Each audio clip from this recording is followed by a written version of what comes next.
When the first projectile struck, the crew manning a Panther tank remained oblivious to the incoming threat. There came a brilliant flash, followed by a sharp hissing sound, and then something that shouldn't have occurred manifested before their eyes. The protective plating along the side, 40 millimeters thick of reinforced German metallurgy, engineered to withstand whatever destructive force the Allied powers could dispatch toward it, simply buckled and gave way. Rather than fragmenting or developing visible cracks, it opened effortlessly like butter beneath a heated blade. Within moments, the interior transformed into an inferno. The metal surfaces began radiating orange luminescence, then transitioned to an intense white glow. The ammunition handler's fingers were still wrapped around the breech mechanism when the devastating surge of scorching gases arrived. 3 seconds. That represented the duration required for a crew compartment to transform into a cremation chamber. The communications specialist attempted to vocalize a final cry, yet his respiratory system had already collapsed from the extraordinary pressure wave. Only the driver, positioned at the forward section of the hull, managed to survive long enough to escape through the hatch. His countenance bore the unmistakable marks of extreme heat exposure and profound shock. "That wasn't conventional ammunition," he murmured to the medical personnel attending to him. He spoke truthfully. It was something entirely different. Something that would haunt the Wehrmacht throughout the winter months of 1944. A weapon that defied conventional understanding of armor, science, projectile mechanics, and the recognized regulations of combat engagement. If historical narratives that exist beyond mainstream awareness intrigue you, please engage the subscription button because the revelations ahead fundamentally alter everything previously accepted regarding the Second World War. By the autumn of 1944, the European conflict had devolved into a fundamental calculation of metal against metal. Every armored confrontation represented a technical calculation. Thickness measurements of defensive plating, projectile velocity upon impact, the angle at which ordnance made contact. The German military had perfected this particular contest. Their Panther and Tiger variants constituted rolling fortifications. The front-facing protective layers possessed such immense depth that conventional American projectiles simply rebounded without penetrating. American tank operators referred to them as reverse death traps because engaging them represented almost certain annihilation. The M4 Sherman, America's primary armored platform, found itself outclassed and significantly disadvantaged. Its 75mm cannon possessed insufficient destructive capacity to compromise a Panther's protection even at considerable distances. The more contemporary 76mm variants demonstrated only marginally superior capability. Transmission from Normandy painted a grimly discouraging picture. Sherman operators required 5 hostile tanks neutralized for every one Sherman lost merely to achieve tactical survival. Combat morale was deteriorating rapidly. Transformation became essential. It occurred when the Scientific Research and Development Administration achieved a discrete breakthrough. Within the ballistics evaluation facility in Aberdeen, Maryland, weapons researchers had undertaken investigation into an unconventional methodology, a projectile architecture that depended not exclusively upon mass and velocity, but rather upon materials innovation. Tungsten carbide, a substance displaying extraordinary density and hardness, theoretically capable of penetrating steel with the ease of a needle through fabric. Nevertheless, tungsten remained scarce, commanded premium pricing, and the theoretical framework remained untested under authentic battlefield circumstances. Did it possess practical application, or would it represent yet another unsuccessful initiative destined for failure in genuine combat scenarios? The response emerged inscribed in fire. The mechanism they engineered carried the designation M93 HVAP, representing high-velocity, armor-piercing classification. For the specialists who developed it, it represented a breakthrough in metallurgical engineering. For combatants who would discharge it, it acquired a more straightforward designation, the burning round. The projectile itself measured more compactly than traditional ammunition variants, encased within a lightweight aluminum sabot mechanism that separated post-discharge, permitting the tungsten internals to traverse at velocities previously unattained, surpassing 3,400 feet per second. Velocity functioned as the decisive element. When tungsten traveling at such extraordinary speed makes contact with treated steel, something remarkable transpires. The kinetic force doesn't simply fracture the plating, it undergoes transformation. The immediate contact zone elevates to temperatures exceeding 1200 degrees Celsius in fractions of a second. The tungsten projectile itself doesn't undergo liquefaction. Tungsten requires substantially higher temperatures to melt, yet the surrounding steel does exactly that. The projectile essentially excavates through the material, producing a torrent of molten metal and superheated atmospheric discharge that rushes throughout the interior compartment. The initial shipments reached European theater in October 1944, delivered exclusively to veteran combatant groups, receiving explicit directives to conserve ammunition, minimize usage at all costs. Each individual round demanded expenditure exceeding a soldier's complete monthly compensation. Squandering represented an unacceptable luxury. The ammunition received designation exclusively for engagement against superior armored platforms, Panthers, Tigers, the recently arrived King Tiger models, supposedly advancing westward. Nobody furnished the tank operators with information regarding the consequences of firing this ammunition. They were on the verge of discovering it independently. The earliest confirmed combat employment manifested near Metz, French territory on the 29th of October in 1944. A Sherman platoon equipped with the innovative 76mm cannon encountered a trio of Panther tanks maintaining a waterway crossing. The German operators carried confidence they possessed weeks of experience hunting Shermans. Textbook protocol dictated, maintain defensive positioning, absorb incoming fire, subsequently unleash devastating counter-offensive at advantageous circumstances. The foremost Sherman discharged ammunition from approximately 800 yards separation, deploying not the standard protective penetrating variant, but the innovative HVAP type. The gunner, Sergeant Michael Hartley, anticipated nothing concrete. The recoil sensation differed noticeably. The acoustic signature varied distinctly, yet his observation through the sight mechanism produced something that challenged his perceptual faculties. The Panther ceased functioning.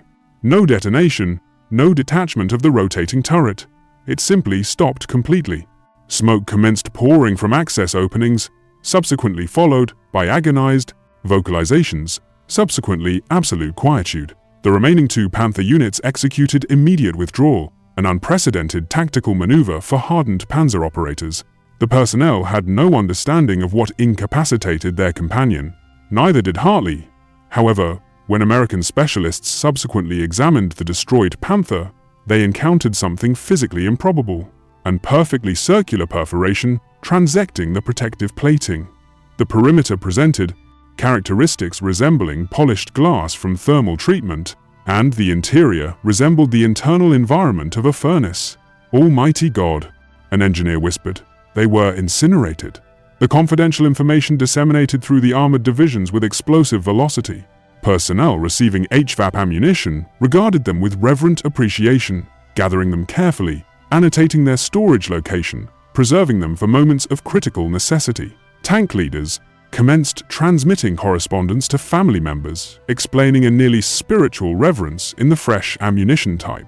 We finally possess something, a soldier authored, something that equilibrates the confrontation. Nevertheless, parallel developments manifested across opposing forces. Dread. German tankers started narrating episodes defying logical comprehension. Panthers disabled via isolated projectile strikes. Tigers evacuated following mysterious conflagrations. Personnel discovered lifeless at operational positions demonstrating minimal external injuries, merely thermal scarring appearing to originate internally. Wehrmacht technical evaluation units compiled battlefield evidence and endeavored assembling intelligence regarding what American forces had introduced. Preliminary suppositions fluctuated from incendiary ammunition to chemical agent classification. One detained German officer asserted Americans had formulated a directed thermal instrument, drawing inspiration from Nikola Tesla's previous investigations. An alternative account proposed a combustible phosphorus variant capable of piercing metal sheathing, a transgression against international warfare protocols. The reality, straightforward materials, engineering, and fundamental physics, felt almost mundane in relation. Nevertheless, for personnel stationed inside armored vehicles, nothing resembled banality. Observing Panther operators departing their vehicles in panic, physiognomy charred, uniforms igniting. One didn't contemplate tungsten-carbide composition. One contemplated supernatural phenomena. The 16th of December, 1944. The Ardennes woodland terrain. Adolf Hitler initiated his ultimate desperate wager, designated Operation Autumn Mist, subsequently recognized through historical records as the Bulge Offensive. More than 200,000 German combatants, accompanied by hundreds of armored vehicles, penetrated Allied defensive positions during intense snowfall conditions. The strategic objective involved fracturing the unified Allied command structure, capturing the port city of Antwerp, and compelling negotiated settlement prior to complete German collapse. Panzer formations advanced through mist-shrouded terrain resembling spectral iron giants. Throughout the initial 72 hours, German armor appeared unstoppable. Positions fell under assault, municipalities became encircled, and hostile forces extended penetration in previously secured American territory. American tank crews, numerous possessing the innovative HVAP ammunition, discovered themselves engaged in absolute chaos. Restricted visibility parameters, engagement distances measured in mere yards, insufficient ammunition reserves. Yet something extraordinary commenced manifesting. Panthers that should have maintained battlefield dominance experienced neutralization via isolated strikes from unexpected approaches. A Sherman discharging from concealment would launch one single projectile, merely one, and the Panther ceased operational capacity. Not compromised, not partially disabled, completely incapacitated. Crews attempting escape collapsed upon the frozen terrain, thermal energy radiating from their garments. German field transmissions transformed increasingly frantic. Adversary demonstrates possession of armor, defeating ordnance of unfamiliar classification. Conventional operational methodology demonstrates ineffectiveness. Emergency. Request for immediate tactical methodology re-evaluation. Yet there remained insufficient temporal resources for methodological reassessment. The Panthers required continuous advancement. Each rotation of the clock represented precious temporal value. Every passing moment possessed significance. They remained ignorant that they confronted physical laws themselves, and physical laws execute no negotiation. A fortified residential structure adjacent to Bastogne. American defenders experienced resource depletion at the perimeter position. Among remaining inventory, 60 HVAP designated ammunition rounds designated for the 76mm cannon systems. Tank operators protecting the defensive perimeter possessed comprehensive understanding of their situation. They confronted a complete Panzer division, 300 German-operated tanks against 17 functioning Sherman platforms. The mathematical calculation suggested inevitable catastrophe. Lieutenant Colonel Creighton, Abrams, directing the relieving mechanized force, undertook a dispassionate analytical determination. Every HVAP-designated projectile mandated complete efficacy, no engagement against infantrymen, not suppressive fire application, exclusively lethal strikes against substantial armored platforms. His artillery specialists received explicit instruction to maintain fire discipline until capable of identifying distinctive German insignia markings. Should your optical devices cannot distinguish their painted insignias, he communicated directly, your positioning remains excessively distant. The offensive commenced at sunrise. Panthers emerged from forest concealment, brimming with confidence regarding their technological superiority. The foremost Sherman discharged at 90 yards separation. The HVAP projectile connected with the Panther's forward defensive plate, theoretically impenetrable under standard engagement circumstances. The tungsten internals penetrated completely. The Panther continued advancing 10 additional yards prior to the internal ammunition magazine, underwent spontaneous combustion, catapulting the rotating turret apparatus 400 feet through the atmosphere. The second Panther commanding officer registered this development and hesitated a catastrophic judgment error. Additional HVAP projectile transit through the turret lateral surface. The tertiary Panther initiated reverse locomotion. Insufficient temporal allowance remained. Once the German offensive faltered, 7 Panthers rested motionless amid the snow-covered terrain, emitting dark smoke plumes. American combatants had discharged 11 rounds total, achieving 7 confirmed neutralizations. Tank commanding officers commenced refusing deployment mandates absent infantry protection detachment. Certain crews conducted field modifications, attaching supplementary armor components to their vehicles, emergency spaced armor configurations, with optimistic anticipation of disrupting whatever malevolent ammunition American forces deployed. The approach accomplished nothing. The HVAP projectiles penetrated supplementary metallic shielding and primary armor components simultaneously. The tungsten internals possessed such extraordinary kinetic energy that additional steel measures delivered minimal delay effectiveness. Psychological deterioration accelerated. Combat-seasoned operators who survived the Eastern Campaign, who persisted through Stalingrad confrontation, who endured Kursk engagement without manifestation of hesitation, presently exhibited psychological destabilization symptoms. Single Panther commanding officer administered self-inflicted gunshot rather than participate in subsequent engagement.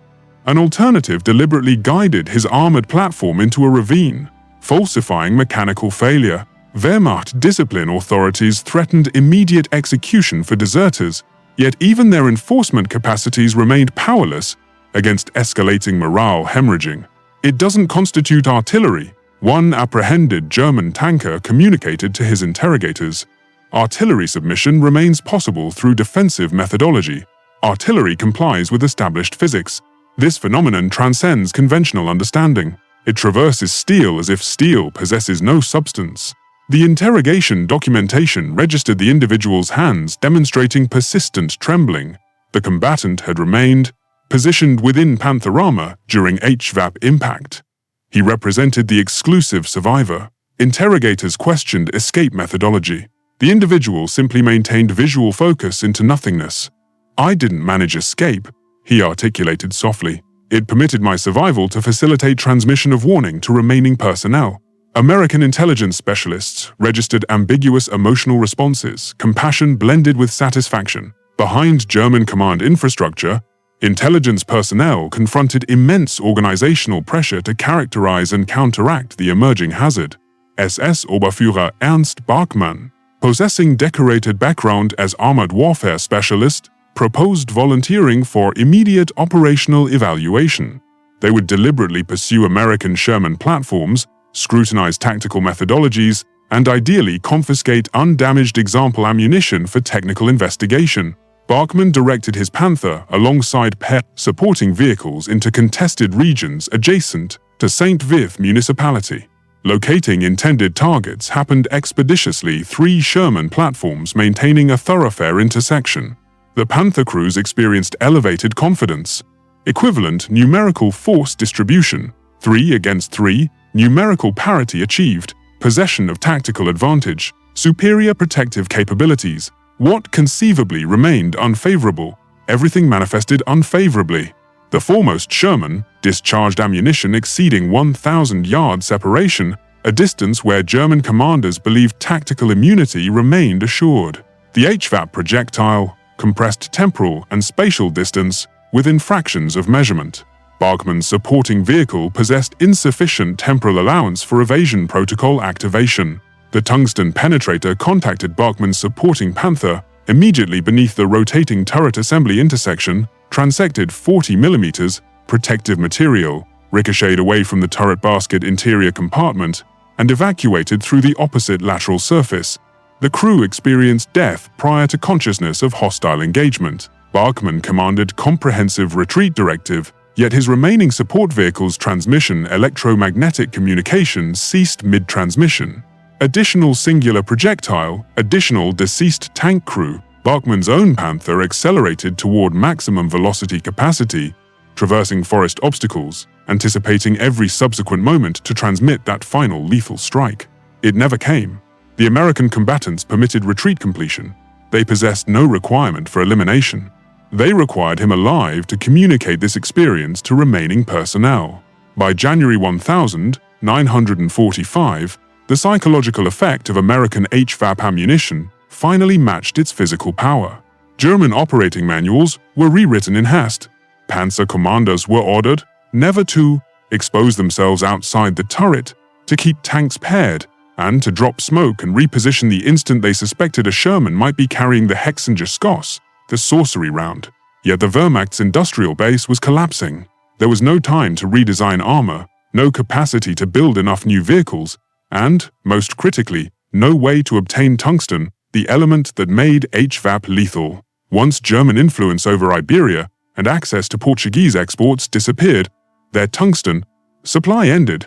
The key ingredient of the new American projectile lay completely beyond their reach.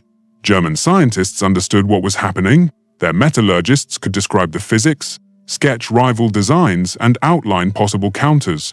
But wars are not decided by understanding. They are decided by who can secure materials, scale production, and deliver weapons before time runs out. By early 1945, Germany had run out of time. American factories, in contrast, were still accelerating. By February, HVAP rounds were being issued across the front to most 76mm and 90mm guns. What had begun as a scarce experimental wonder became a standard item in Allied ammunition racks, for German tank crews still fighting and dying. However, HVAP did not feel like a mere technical upgrade. It felt like witchcraft. The decisive test came at the Rhine crossings in March 1945. Germany tried to seal the river with Koenigsegger heavy tanks, the most heavily armored vehicles they ever fielded. Their frontal plates were around 180mm thick.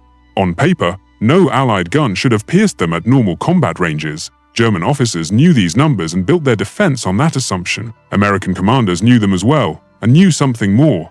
They had the latest HVAP round for the 90mm gun, the T-30E16, with higher velocity and a refined tungsten core.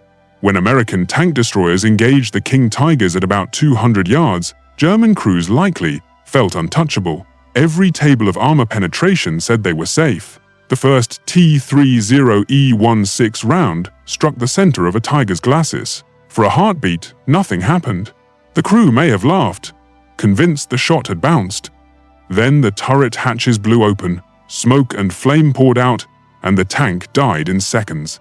HVAP had punched through 180mm of first-rate German steel. One moment, the crew were invulnerable. The next, they were gone. The remaining Tigers pulled back in panic. In that instant, the myth of German armor invincibility collapsed. Allied analysts who later inspected the wrecks found evidence that confirmed how far this new physics had gone. The entry holes looked almost drilled, clean, round, sharply edged, with metal around them partly melted and then frozen. Inside, many crewmen showed little external damage, yet their lungs and organs were shredded by overpressure. Others carried burns that seemed impossible in such a brief event. The tungsten core, traveling at extreme speed, had created a transient jet of superheated material that flooded the fighting compartment in microseconds. German engineers tried every countermeasure they could imagine, including spaced armor and steeper slopes, but nothing reliably stopped the concentrated energy of HVAP. As one captured metallurgist said, "We understood the physics. We did not have the factories or the time." Captured reports from the Ardennes and later campaigns showed that German officers recognized the weapon's psychological impact as much as its technical one. One classified message from January 1945 described tank crews whose anxiety came not from the overall violence of the front, but from the sense that the enemy's weapon violates accepted ballistic rules. Armor that should protect them did not. Ranges that should be safe were suddenly deadly. Veterans reported a feeling that their experience and equipment no longer mattered. German analysts would later term this reaction a catastrophic collapse of confidence. Modern scholars call it technological dread, terror triggered not by what soldiers can see, but by an invisible, seemingly unstoppable force. The numbers collected after the war showed how efficient this new round really was. Allied studies concluded that HVAP made up less than 5% of total tank ammunition fired, yet accounted for more than 30% of confirmed heavy armor kills in the last 6 months of the European war. A single HVAP round could achieve what many standard shells failed to do. German intelligence at first misinterpreted it as incendiary or chemical, or even some kind of exotic energy weapon, before finally accepting that the explanation lay in advanced materials, science, and very high velocity. The psychological scars remained longer than the statistics. Surviving German tankers, including men who had endured the Eastern Front, Stalingrad and Kursk, later described recurring nightmares of the tungsten projectile, the blinding flash, the sudden heat, the certainty that no armor rule could save them. Some refused to discuss the subject at all. Their silence said more than any report. American crews who used HVAP carried their own complicated memories. Many felt relief and grim satisfaction at having a round that finally gave their Shermans a chance against Panthers and Tigers. Others admitted to unease at the way the enemy tanks died, not to slow burning or visible disassembly, but to instant interior devastation. HVAP freed them from technological inferiority, yet also forced them to confront a new level of killing power. The influence of HVAP did not end with victory in 1945. Armies around the world studied the principle it proved. Ultra-dense, high-velocity penetrators could defeat armor by kinetic energy alone. Soviet, British, and American designers all pursued their own versions. Over time, this research produced fin-stabilized sabot rounds, depleted uranium, penetrators, and the many modern anti-armor systems that still rely on the same fundamental idea. In response, tank designers turned to sloped armor, composite materials, explosive reactive tiles, and complex internal layouts. Much of the post-war arms race between gun and armor grew from the tungsten cores, first rushed into battle in 1944 and 1945. Historians still debate the exact tactical weight of HVAP. Conventional shells destroyed far more vehicles in absolute terms, yet HVAP's share of kills against the heaviest targets, combined with its psychological effect, made it a genuine watershed. It was a proof of concept that laboratory work and materials science could overturn battlefield assumptions as thoroughly as any new doctrine or maneuver. In that sense, HVAP was never just another shell. It was an early signal of a future in which victory belongs to those who control advanced materials and energy as much as to those who command troops and terrain. The noise of tungsten striking steel, the smell of vaporized metal, and the realization that impossible armor could be breached in a single shot stayed with veterans on both sides for the rest of their lives. HVAP showed that wars are won not only at the front, but also in the quiet of research labs and factories, wherever someone finds a way to bend the laws of physics a little further in their favor.